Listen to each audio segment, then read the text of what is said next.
expect a lot of Palestinians to be killed in the coming days as the Israeli government invades Rafah, where 1 million people have been displaced and are there seeking safety.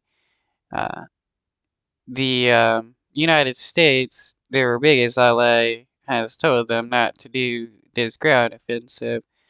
But the Israeli government is going to do it anyways because this has been their end goal, to get people concentrated into a small enough area to where they can then uh, bomb them and do ground offenses and stuff and kill as many Palestinians as possible. Gaza now, and the Hamas Foreign Health Ministry says more than 28,000 Palestinians are now believed to have been killed since the war began, and 67,000 people are injured. Well, Israeli airstrikes reportedly killed 31 Palestinians in Gaza's southern city of Rafah this morning, just hours after Israel's Prime Minister Benjamin Netanyahu ordered troops to evacuate civilians ahead of a ground invasion. Well, over half of Gaza's displaced population is sheltering in the neighbourhoods, the last designated safe zone. Military analysts. Why is it that the Israeli government continually tells Palestinians that a certain area is going to be a safe zone and then attacks it? Is it because they're lying to people, telling them that an area is going to be a safe zone just so that they can then attack said area? Simon Diggins joins me in the studio now to talk us through what's going on. So, Simon, let's first talk about what exactly is going on the ground there. OK, so, I mean, fighting is actually continuing throughout the area. In the north, the Israelis have managed to push away a lot of people, but there's still Hamas have managed to re-infiltrate there.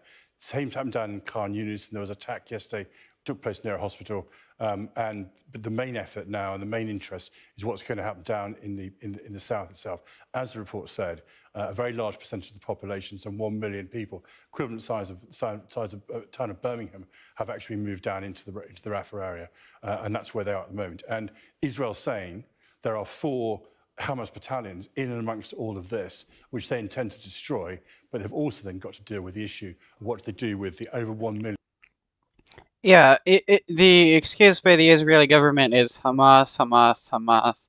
So that's supposed to justify any actions that they do as long as they say Hamas.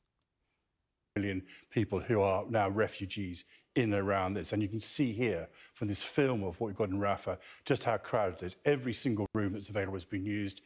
Backyards, everywhere has been, people are putting up tents wherever they can to try and survive. Yeah, an extraordinary amount of humanity crammed into one space. So given that these are the parameters we're dealing with, we've already heard of an airstrike and a potential ground invasion. What can we expect then next from the IDF? Well, hopefully not what we've had before.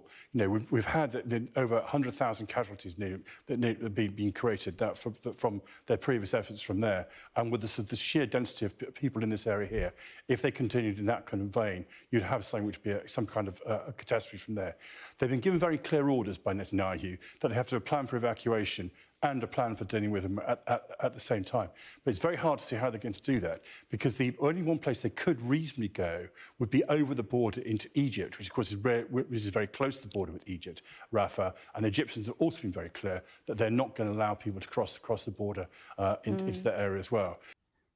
Why won't Israel allow any Palestinian to move into Israel? Is it because, most of the ministers of the Israeli government considers every single Palestinian to be an animal, and the only thing they deserve is to be executed? And this is something a lot of the ministers of the Israeli government has talked about, genociding the Palestinian people.